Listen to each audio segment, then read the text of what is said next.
शिवरात्रि का प्रसंग कहता है, अपने मन की अभिलाषा रखकर तुम्हें जो चाहिए, एक काली मिर्ची और काली तिल्ली के 7 दाने। एक काली मिर्ची और काली तिल्ली के कितने दाने?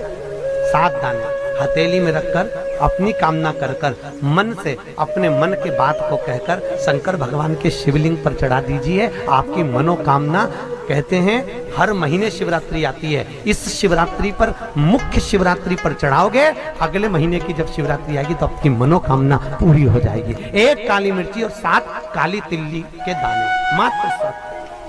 महाराज, जिसके घर में क्लेश रहता हो, बहुत ज्यादा लड़ाई झगड़े हो रहे हैं, सास बहू के झगड़े, ना बहू कुछ सुनने को तैयार ना सास सुनने को तैयार, और घर में बेचारे पुरुषों की आफत, यहाँ भाई भाई झगड़ रहे हो, सास बहू में झगड़ रही हो, कुछ मत करिए। गेहूं की बाली को तोड़ो।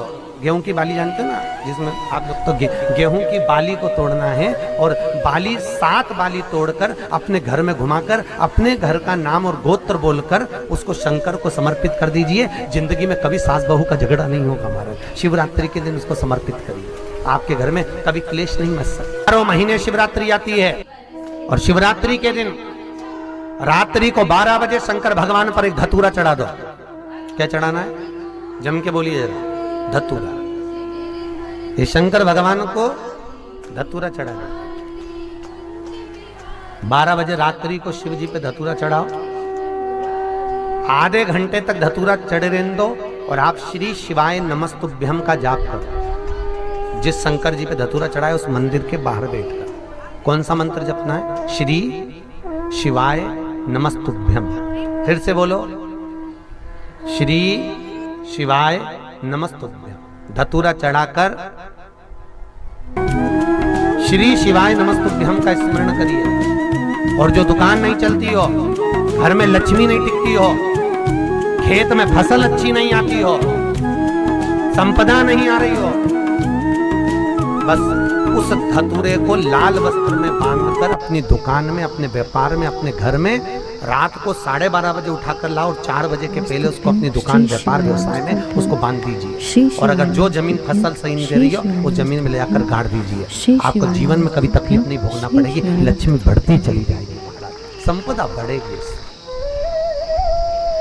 जो व्यक्ति ज्यादा बीमार रहता हो, बहुत बीमारी उसको घेरे रहती हो, परेशान रह रहा हो, बीमारी बनी हुई है, तो बोर चढ़ाइए। बेर, क्या बोलते हैं यहाँ पर? बेर की बोर, वो खाने वाला बेर जो होता है, उस बेर को 7 बेर ले लो, और 7 बेर को लेकर अपने ऊपर से घुमाकर शिवरात्रि की दोपहर के 12 बजे शंकर भगवान के शिवलिंग पर ले जाकर उस बेर को चढ़ा दीजिए।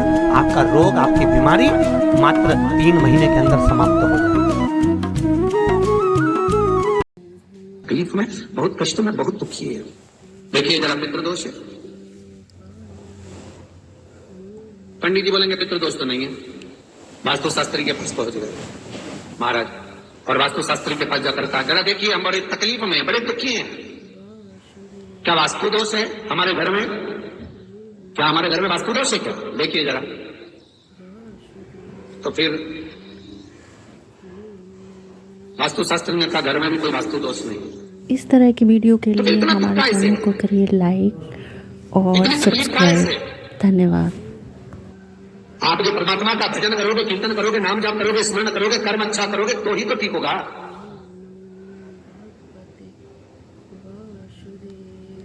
महाराज जरा देखो, हमारे घर में कोई दोष तो नहीं है वास्तु का? वास्तु दोष नहीं है। अब पितृ दोष नहीं है, वास्तु दोष नहीं है, फिर का एक काम करो, हम बड़े तकलीफ में हैं। जरा हमारी जन्म पत्रिका देखो, जरा जन्म लग्न देखो, जन्म पत्रिका देखो, पत्रिका में तो दोष नहीं है। अरे भाई, जब व्यक्ति का मुसीबत का समय आता है, दुख का समय आता है, तकलीफ का समय आता है, तो वो पितृदोष देखता है, वो वास्तु दोष देखता है, वो पत्रिका में दोष देखता है कि कारण क्या है मुसीबत का। बस दिक्कत एक ही है कि वो अपने कर्म में दोष नहीं देखता कि मेरे ये पितृदोष, ये वास्तु दोष, ये सारे दोष तो बाद के हैं, पर सबसे पहला दोष है कि जो कर्म करा है वो कैसा करा, उसके अनुसार मुसीबत आई, उसके अनुसार हम दुख झेल रहे हैं।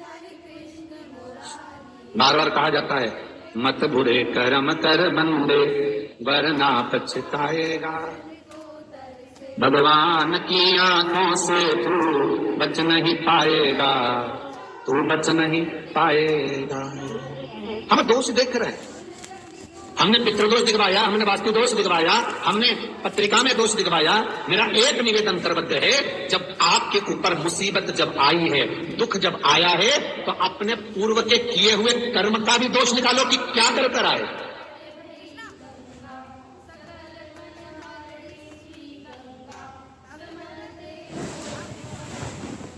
पत्रिका का दोष मत निकलवाइए, वास्तु का गलती निकालकर वास्तु का दोष ना निकलिए। महाराज अगर पितरों का भाव निकालकर पितरों का दोष ना निकालिए, पर एक दोष अपने भीतर भी है, वो कर्म का दोष है।